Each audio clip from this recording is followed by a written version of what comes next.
രാഹുൽ ഈശ്വറിനെതിരെ കാസ ഒരു പോസ്റ്റ് ഇട്ടിട്ടുണ്ട്. അതായത് യേശു ക്രിസ്തു ആരാണെന്ന് രാഹുൽ ആരെയും പഠിപ്പിക്കേണ്ടതില്ല.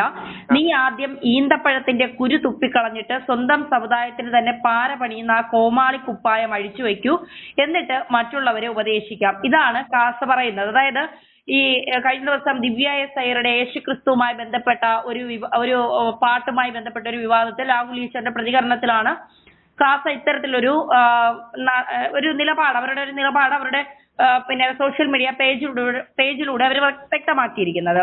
ഇതിൽ എന്താണ് രാഹുൽ ഈശ്വറിന് പറയാനുള്ളത്? രണ്ട് കാര്യങ്ങൾ. ആദ്യം ഒന്ന് സ്ട്രോങ് ആയിട്ട് പറയാം, രണ്ട് സമന്വയത്തിന്റെ ഭാഷയെ പറയാം. സ്ട്രോങ് ആയി പറയാനുള്ളത്, യൂദാസുമാരും ഗോഡ്സേവാദികളും എന്നെ യേശു ക്രിസ്തു വരാന്ന് പഠിപ്പിക്കണ്ട. യൂദാസിന് ക്രിസ്തുവും ഗാന്ധിജിക്ക് ഗോഡ്സെയും ദ്രോഹമാണ് ചെയ്തിട്ടുള്ളത്. അതുകൊണ്ട് യൂദാസുമാരുടെയൊന്നും ഗോഡ്സേമാരുടെയൊന്നും യഥാർത്ഥ ക്രിസ്തുമാർഗിയായ ഗാന്ധിജിയെ ഫോളോ ചെയ്യുന്ന എനിക്ക് ക്രിസ്തുവിനെ പഠിക്കേണ്ട ആവശ്യമില്ല. ഇതാണ് പറയാനുള്ള സ്ട്രോങ് റെസ്പോൺസ്. അവർ പറഞ്ഞ പിന്നെ നിലവാരം കുറഞ്ഞ വാക്കുകൾക്ക് ആ രീതി പറയാൻ കഴിയില്ല. പക്ഷെ ഇത് കേൾക്കുന്ന സാധാരണ ക്രിസ്ത്യാനികളോട് എനിക്ക് പറയാനുള്ളത്, നിങ്ങൾ ആ ദിവ്യ എസ് അയ്യരുടെ കഥ കേൾക്കുക. അതിന്റെ ചരിത്രം, ഡോക്ടർ റിസോട്ടോ എന്ന് പറയുന്ന പ്രഗത്ഭയായ ഒരു ക്രിസ്ത്യൻ വിശ്വാസിയായ എഴുത്തുകാരിയായ വ്യക്തിയുടെ കവിത മലയാളത്തിലേക്ക് തർജ്ജിമ ചെയ്യുക. അതായത് യേശു എന്ന ദൈവപുത്രനായ ലോകരക്ഷകനായ വ്യക്തിയെ ഒരുപാട് സാധാരണ വ്യക്തികൾ തങ്ങളിൽ കാണുന്നു, യേശുവിന്റെ ഗുണം തങ്ങളിൽ കാണുന്നു, തങ്ങളെ യേശുവിലൂടെ കാണുന്നു എന്നുള്ള ചിന്തയാണ്. ഇനിയും കാസയ്ക്ക് സാധാരണ ക്രിസ്ത്യാനികളുടെ നിലപാട് എന്താണെന്ന് അറിയണമെങ്കിൽ കാസയുടെ പേജിന്റെ താഴെ പോയി നോക്കിയാൽ മതി. കാസയെ ചീത്ത വിളിക്കുന്ന, അതായത് ഹിന്ദുവായ രാഹുൽ ഈശ്വറിനെ അസഭ്യം പറയുന്ന കാസയെ ചീത്ത വിളിക്കുന്ന സാധാരണ ക്രിസ്ത്യാനികളെ നിങ്ങൾക്ക് കാണാം. അതാണ് നമ്മുടെ കേരളത്തിന്റെ മതസൗഹാർദ്ദം, അതാണ് നമ്മുടെ കേരളത്തിന്റെ മഹത്വം.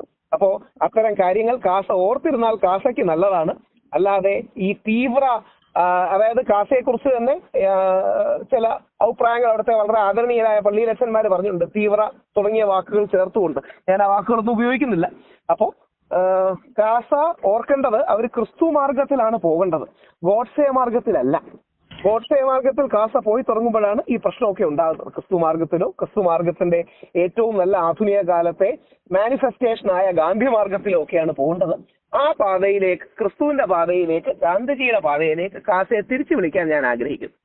മറ്റൊന്നവർ പറയുന്നത്, ഈ ദിവ്യ എസ് അയ്യർ യേശു ക്രിസ്തുവിനെ കുറിച്ച് പറഞ്ഞത് കൊണ്ട് വലത് കൈയും ഇടത് കാലും ആ സ്ഥാനത്ത് തന്നെ ഉണ്ടാകും.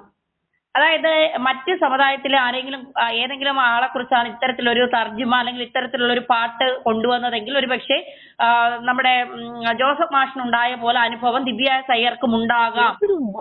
എന്തൊരു മണ്ടനാണ് ഈ പറയുന്നവൻ. യേശു ക്രിസ്തുവിനെ ലോകത്തിൽ എല്ലാവരിലും കാണാൻ കഴിയുന്ന, യേശുവിനെ ഏറ്റവും മനോഹരമായി പ്രകീർത്തിക്കുന്ന ഒരു പോസ്റ്റാണ് യഥാർത്ഥത്തിൽ ദിവ്യ എസ് അയ്യർ ചെയ്യുന്നത്. അത് മനസ്സിലാക്കാനുള്ള ഇന്റലക്ച്വൽ എബിലിറ്റി ഇല്ലാത്തത് നമുക്ക് മനസ്സിലാകും. അതായത് ദിവ്യ എസ് അയ്യർ എന്ന IAS ഡോക്ടറായ പ്രഗത്ഭയായ വ്യക്തിയുടെ കോണ്ടന്റ് എന്താണെന്ന് മനസ്സിലാക്കാനുള്ള ബുദ്ധി അവർക്കില്ലാന്ന്. എന്നാൽ ആരോടെങ്കിലും ചോദിച്ചു മനസ്സിലാക്കണ്ടേ? എന്നാൽ ആരോടെങ്കിലും ഇത് എന്താണ് സ്ഥാനം എന്നെങ്കിലും മനസ്സിലാക്കണ്ടേ? അവൻ കാസാക്കാർ ഓർക്കേണ്ട കാര്യം, കാസ യഥാർത്ഥത്തിൽ യേശു ക്രിസ്തുവിനെ പോലും തിരിച്ചറിയുന്നില്ല. യേശുവിനെ നല്ലത് പറഞ്ഞ, യേശുവിനെ ഏറ്റവും പ്രകീർത്തിച്ച ദിവ്യ എസ് അയ്യരെ പോലും അവർക്ക് തിരിച്ചറിയാൻ കഴിയുന്നില്ലെന്നുള്ളതാണ് അവരുടെ പ്രശ്നം. അതിന് സാധാരണ ക്രിസ്ത്യാനികൾ കാസയ്ക്ക് മറുപടി കൊടുത്തിട്ടുണ്ട്. അതുകൊണ്ട് തന്നെയാണ് ഞാൻ കൂടുതൽ ഘടിപ്പിച്ചൊന്നും പറയാത്തത്. അതിന് ഈ രണ്ട് ധന്യാജി അടക്കം ദിവ്യ എസ് അയ്യർ ചെയ്ത വീഡിയോ ഒന്ന് കാണണം. അതിനെക്കുറിച്ച് ഞാൻ അടക്കമുള്ള ഒരു വീഡിയോ ഇട്ടിട്ടുണ്ട്. അതിനെ എത്ര മനോഹരമായിട്ടാണ് യേശുവിനെ വിവരിച്ചിരിക്കുന്നത്. അത് മനസ്സിലാകുന്നില്ല ഇവർക്ക്. അത് മനസ്സിലെ വർഗീയതയും വിദ്വേഷവും കാരണം അവർക്ക് മനസ്സിലാകുന്നില്ല. അതിന്റെ പ്രശ്നമാണ്. ഇത്തരം അതായത് ഇപ്പൊ കാസ അടക്കമുള്ള ചിലർ അവരുടെ മതത്തിൽ വിഭാഗത്തിലെ ഒരു പ്രാർത്ഥനകളെ എടുത്ത് ഇത്തരത്തിൽ മറ്റാരെങ്കിലും ചൊല്ലുകയോ എഴുതുകയോ ചെയ്താൽ അവരെ മണ്ടത്തരം വിളമ്പുന്നു. അവർക്ക് യേശുവിനെ കുറിച്ച് കൂടുതൽ കാര്യങ്ങൾ അറിയില്ല, എല്ലാം ഉൾക്കൊള്ളാൻ അറിയാവുന്നവർ, എല്ലാം തികഞ്ഞവർ നമ്മൾ മാത്രമാണ് എന്നുള്ളൊരു ചിന്ത, ഒരു നിലപാട് കാസയ്ക്കുള്ളതായി രാഹുൽ ഈശ്വറിന് തോന്നുന്നുണ്ടോ? അയ്യോ, അങ്ങനെയല്ല. കാസയുടെ നിലപാട് വേറെയാണ്. കാസ ഏത് വിഷയത്തിനും എങ്ങനെ മുസ്ലിം വിരോധവും വിദ്വേഷവും കൊണ്ടുവരാൻ പറ്റുന്നു നോക്കുകയാണ്, അല്ലാതെ വേറെ കാര്യമൊന്നുമില്ല. ഒന്ന് ആലോചിച്ച് നോക്കി. അങ്ങനെ മുഹമ്മദിനെ കുറിച്ച് പറഞ്ഞിരുന്നെങ്കിലോ അങ്ങനെ മുഹമ്മദിനെ കുറിച്ച് പറഞ്ഞിരുന്നെങ്കിൽ സാധാരണ മുസ്ലിങ്ങൾ ഓടിച്ചെന്ന് ദിവ്യ എസ് അയ്യർക്ക് മാലയിട്ട് ദിവ്യ എസ് അയ്യരെ ആദരവോടുകൂടി എടുത്ത് ദിവ്യ എസ് അയ്യർക്ക് ജയ് വിളിച്ചേനെ. ഇത് എന്താ അവർ പറഞ്ഞിരിക്കുന്നത്? യേശു ഒരു കറുത്ത വർഗ്ഗക്കാരനാണ്. കാര്യം അവൻ സുവിശേഷം ഇഷ്ടപ്പെട്ടു, അവൻ എല്ലാരെയും സഹോദര എന്ന് വിളിച്ചു. യേശു ഒരു സ്ത്രീയാണ്. കാര്യം ഒരു സ്ത്രീ എന്ന് പറഞ്ഞാൽ അവൾ സെൽഫ്ലെസ് ആയി ജോലി ചെയ്യുന്നവളാണ്. യേശുവിനെ സ്ത്രീയില് കാലിഫോർണിയക്കാരിൽ അവൻ അയർലൻഡുകാരനാണ്, നമ്മുടെ നേറ്റീവ് അമേരിക്കനാണ്, മെക്സിക്കനാണ്. കാര്യം അവൻ അമ്മയിൽ സെയിന്റിനെ കണ്ടു, അമ്മയിൽ സന്യാസിയെ, ദിവ്യത്വത്തെ കണ്ടു എന്നൊക്കെ പറഞ്ഞാൽ യേശുവിനെ അപമാനിക്കലാണെന്ന് പറയുന്നത് എന്താ അറിയോ? കണ്ണിലെ അന്ധതയുടെ, പ്രതികാരത്തിന്റെ, വിദ്വേഷത്തിന്റെ ഇരുട്ട് നിറഞ്ഞവരാണ് കാസ. അതുകൊണ്ടാണ് കാസയ്ക്ക് എങ്ങനെ തോന്നുന്നത്. ഇനി കാസക്കാരൻ അറിയാനാണ്, നിങ്ങളുടെ വീട്ടിൽ ഗോഡ്സയുടെ പടമായിരിക്കും വെച്ചിരിക്കുന്നത്. നിങ്ങളുടെ വീട്ടിൽ ഒരുപക്ഷെ ഗോഡ്സയുടെ വലിയ ചിത്രം കാണും. രാഹുൽ ഈശ്വറിന്റെ വീട്ടിലാണ് ഇന്ത്യയിൽ തന്നെ ഒരുപക്ഷെ ഒരു വീടിനുള്ളിലുള്ള ഏറ്റവും വലിയ ക്രിസ്തുവിന്റെ ഫേസ് മ്യൂറൽ പെയിന്റിംഗ്. ക്രിസ്തുവിന്റെ വേറെ പെയിന്റിങ്ങുകൾ പല സ്ഥലങ്ങളിലും കാണും. ക്രിസ്തുവിന്റെ ഫേസ് മ്യൂറൽ പെയിന്റിംഗ് ഏകദേശം ഒരു 130 സ്ക്വയർ ഫീറ്റ് ഉള്ള യേശു ക്രിസ്തുവിന്റെ ഫേസ് മ്യൂറൽ പെയിന്റിംഗ് എന്റെ വീട്ടിലാണ് ഉള്ളത്. അപ്പോ കാസാക്കാരന്റെ വീട്ടിൽ ഗോഡ്സയുടെ ചിത്രം വെക്കുന്നുണ്ടെങ്കിൽ തോന്നുന്നതാ. ഇനി ഒരു കാര്യം കൂടെ, അത് ഏതെങ്കിലും ഒരു പാർട്ടിയെ കുറിച്ച് പറയാന്നേ കരുതരുത്. BJPയുടെ ആരാധ്യനായ മുൻ പ്രസിഡന്റ് ശ്രീധരൻപിള്ള സാറ് മതസൗഹാർദ്ദവാദിയല്ലേ? കുമ്മനം ചേട്ടൻ സർവാദരണീയനായ കാവ്യ എടുക്കാത്ത സന്യാസിയായ മതസൗഹാർദ്ദവാദിയല്ലേ? ശ്രീ സുരേഷ് ഗോപി മതസൗഹാർദ്ദവാദിയല്ലേ? മുസ്ലിം പള്ളിയിലും ക്രിസ്ത്യൻ പള്ളിയിലും എല്ലാം കടന്നു ചെല്ലുന്ന വ്യക്തിയല്ലേ? കാസയ്ക്ക് മനസ്സിൽ മുസ്ലിം വിരോധമാണ്. അങ്ങനെ മുസ്ലിം വിരോധം ഇല്ലാത്തവരോടും കാസയ്ക്ക് വിരോധമാണ്. അതിന്റെ പ്രശ്നമാണ്.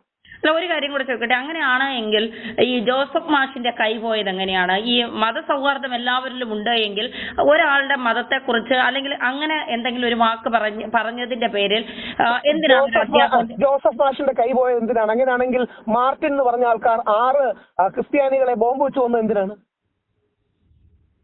മുസ്ലിങ്ങൾ മാത്രമാണോ ഈ നാട്ടിൽ തെറ്റിയിട്ടുള്ളത്? അങ്ങനെയാണെങ്കിൽ മാർട്ടിൻ എന്ന് പറഞ്ഞാൽ നമ്മുടെ കളമശ്ശേരിയിലുള്ള 3ഓ 4ഓ വയസ്സുള്ള ഒരു കുട്ടിയുടെ പോലും മരണത്തിന് കാരണമാക്കുന്ന ബോംബ് വെച്ച് ഒന്ന് എന്തിനു വേണ്ടിയിട്ടാണ്? അത് മുസ്ലിങ്ങളുടെ ജോസഫ് മാഷിന്റെ കൈവെട്ടിയത് എല്ലാ മുസ്ലിങ്ങളുടെയും കുഴപ്പമാണെങ്കിൽ മാർട്ടിൻ ബോംബ് വെച്ച എല്ലാ ക്രിസ്ത്യാനികളുടെയും കുഴപ്പമാവണ്ടേ? ഗോഡ്സെ മഹാത്മാഗാന്ധിയെ കൊന്നത് എല്ലാം ബ്രാഹ്മണരുടെയും അല്ലെങ്കിൽ എല്ലാ ഹിന്ദുക്കളുടെയും കുഴപ്പമാവണ്ടേ? എല്ലാ സമൂഹത്തിലും ഫ്രിഞ്ച് എലിമെന്റ്സ് ഉണ്ട്, എല്ലാ സമൂഹത്തിലും തീവ്ര സ്വരക്കാരുണ്ട്. 2, ജോസഫ് മാഷ് ചെയ്തത് 100% തെറ്റാണ്. ജോസഫ് മാഷിനെതിരെ നടന്ന ഒരു തീവ്രവാദ ആക്രമണം തന്നെയാണ്, സംശയമൊന്നുമില്ല. ഒരാളെ കൈവെട്ടുക എന്ന് പറഞ്ഞാൽ അത് തീവ്രവാദ പ്രവർത്തനമാണ്. എന്നാൽ ജോസഫ് മാഷ് പ്രവാചകൻ മുഹമ്മദ് നബി സല്ലല്ലാഹു അലൈഹി വസല്ലത്തിന്റെ പരിശുദ്ധമായ നാമം അങ്ങനെ ഒരു മോശം കോണ്ടക്സ്റ്റിലേക്ക് കൊണ്ടുവരരുത്. അതിപ്പോ ഞാൻ പറയാനുള്ള കാര്യം, ഞാൻ കോഴിക്കോട് 1500ാമത് പ്രവാചകൻ മുഹമ്മദ് നബിയുടെ ദിനത്തിൽ നബിദിനത്തിന്റെ പ്രധാന സന്ദേശം കൊടുത്തിട്ട് ഇറങ്ങുക. നമ്മുടെ രാജ്യത്തിന്റെ ചരിത്രം ഭഗവാൻ കൃഷ്ണനെയും ശ്രീരാമനെയും മുഹമ്മദ് നബിയെയും യേശു ക്രിസ്തുവിനെയും ബുദ്ധനെയും എല്ലാം ചേർത്ത് പിടിക്കുന്ന ചരിത്രമാണ്. അവരെ അപമാനിക്കുന്നത് ക്രിസ്ത്യൻ പള്ളികൾ അനുകൂലിച്ചല്ലോ ജോസഫ് മാഷിന്. ക്രിസ്ത്യൻ പള്ളികളിൽ ഇപ്പം ധന്യാജിയെ ഞാൻ ഹിന്ദുക്കളാണ്, പേര് വെച്ചാണ് ഞാൻ പറയുന്നത്. നാളെ അങ്ങനെ മുഹമ്മദിന് പകരം അവിടെ അയ്യപ്പൻ നിട്ട് നായെ എന്നൊക്കെ വിളിച്ചാൽ നമുക്ക് ഇഷ്ടപ്പെടൂ? അല്ലെങ്കിൽ ശ്രീരാമൻ നിട്ട് അങ്ങനെ മോശം ജോസഫ് സാർ എഴുതിയതുപോലെ ഒരു കോൺവെർസേഷൻ എഴുതിയാൽ നമുക്ക് ഇഷ്ടപ്പെടൂ? അപ്പൊ അയ്യപ്പനെ ശ്രീരാമനെ ഒന്നും പറയാൻ പാടില്ല എന്ന് പറയുന്നത് പോലല്ലേ പ്രവാചകൻ മുഹമ്മദിനെ യേശുക്രിസ്തുവിനെ പറയാൻ പാടില്ല എന്ന് പറയുന്നത്? ഇപ്പൊ ജോസഫ് മാഷ് ചെയ്ത് തെറ്റാണ്. എന്നാൽ അവർ പ്രതികരിക്കേണ്ടത് കേസ് കൊടുത്തുകൊണ്ടായിരുന്നു, കൈവെട്ടിക്കൊണ്ടായിരുന്നില്ല.